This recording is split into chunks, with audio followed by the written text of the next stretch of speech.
Bom, na aula de hoje nós vamos partir para um conteúdo mais teórico. Como vocês podem ver, a gente não está programando dessa vez. O UML é uma sigla para Unified Modeling Language, traduzindo linguagem de modelagem unificada.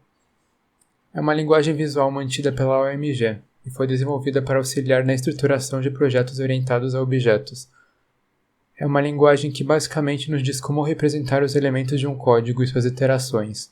Por causa disso, é uma linguagem universal, já que independente da linguagem usada para programar, a representação dela no UML é a mesma.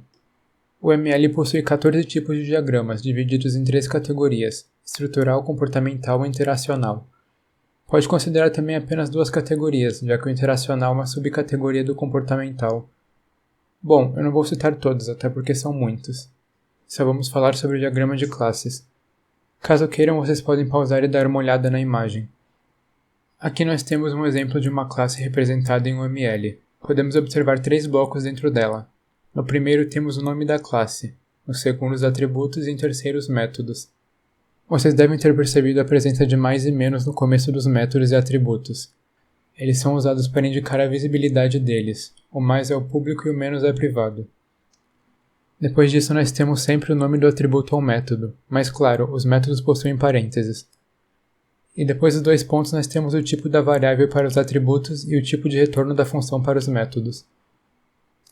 Os parâmetros dos métodos podem ser omitidos, mas caso você queira colocar, pode usar a mesma notação dos atributos, ou então colocar só o tipo dos parâmetros. O diagrama de classes também representa as associações, que seria basicamente como as classes se relacionam. A associação mais simples é a binária. Ela representa a relação lógica entre as classes. Nós basicamente traçamos uma linha entre as classes e podemos escrever qual tipo de relação elas possuem. Neste exemplo, empresa possui funcionário. Mas as associações podem possuir múltiplos elementos envolvidos, e para isso nós temos a multiplicidade. São basicamente intervalos que colocamos nos extremos da nossa linha. Os 2 pontos sequenciais indicam esse intervalo, e é bem intuitivo, do lado esquerdo o mínimo e do direito o máximo. Neste caso temos no mínimo 0 e no máximo 5, mas podemos ter também uma quantidade indefinida, para isso usamos os asteriscos. Se colocarmos no lugar do máximo, estamos basicamente dizendo que não tem máximo. Se colocarmos simplesmente um asterisco, estamos dizendo que pode ter qualquer valor. Se não for colocado nada, assumimos que é apenas um envolvido. Agora nosso exemplo da empresa de novo, podemos observar que a multiplicidade está nos 2 extremos. Embora isso possa parecer complexo, é bem simples na verdade. Eu estou dizendo que uma empresa possui pelo menos um funcionário, e que cada funcionário pode trabalhar em uma ou 2 empresas. Na próxima associação, agregação agora. Na agregação nós usamos nossa linha com um losango vazio no meio para representar. Nós temos 2 lados da relação, objeto todo e objeto parte. O losango sempre vai estar junto ao objeto todo. O que queremos dizer com essa relação é que os objetos presentes existem individualmente, mas o objeto parte também existe no objeto todo. Vamos entender isso melhor com um exemplo. Mas antes, composição. A composição é bem parecida com a agregação, só que uma ligação mais forte, e é representada por um losango preenchido. O que queremos dizer aqui é que os objetos partes só existem dentro do objeto todo. Um não pode existir sem o outro. Aqui no nosso exemplo temos uma pessoa, ela é composta de órgãos. Nesse caso eu só coloquei os pulmões e o coração. Partindo para nossos exemplos, vamos iniciar com a agregação. Eu estou usando o mesmo exemplo da explicação, com a pessoa e o celular. Pessoa é uma classe bem simples, com nome, endereço e idade. A única coisa especial aqui é nosso método pegar celular, onde eu recebo um objeto, no caso será nosso celular, e salvo no atributo de nome celular também, para simplificar. No objeto celular eu recebo só o seu número, e terá sempre crédito inicial como 0.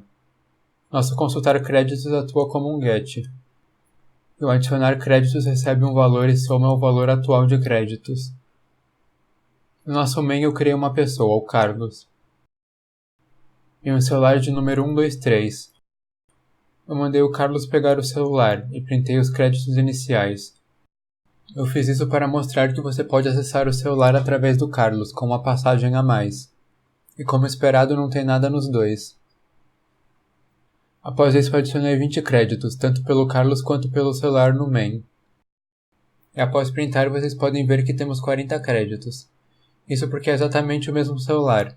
A agregação faz ele existir tanto dentro quanto fora da pessoa. Agora em composição, usando novamente o mesmo exemplo da explicação. O construtor da classe coração não recebe parâmetros, será sempre saudável true. E o está saudável seria nosso get. Bombear sangue exibe apenas uma string. O pulmão funciona da mesma forma, a única diferença seria a string e o nome da função respirar. Aqui em pessoa vocês podem perceber que além dos parâmetros que o construtor recebe, eu estou criando os pulmões. Como são 2, eu estou criando uma lista e adicionando 2 a ela. E após isso estou criando um coração. Isso está no construtor porque só existirá dentro da classe pessoa. Para acessá-lo, obrigatoriamente passará pela pessoa. No nosso main eu estou demonstrando exatamente isso. Nós temos o Carlos novamente, e após isso temos algumas demonstrações das chamadas de métodos através da pessoa. Lembrando que como os pulmões estão em uma lista, eu tenho que percorrer essa lista. Tudo funcionando como esperado e para confirmar, se eu chamar uma delas pelo main dará um erro, pois não existem ali.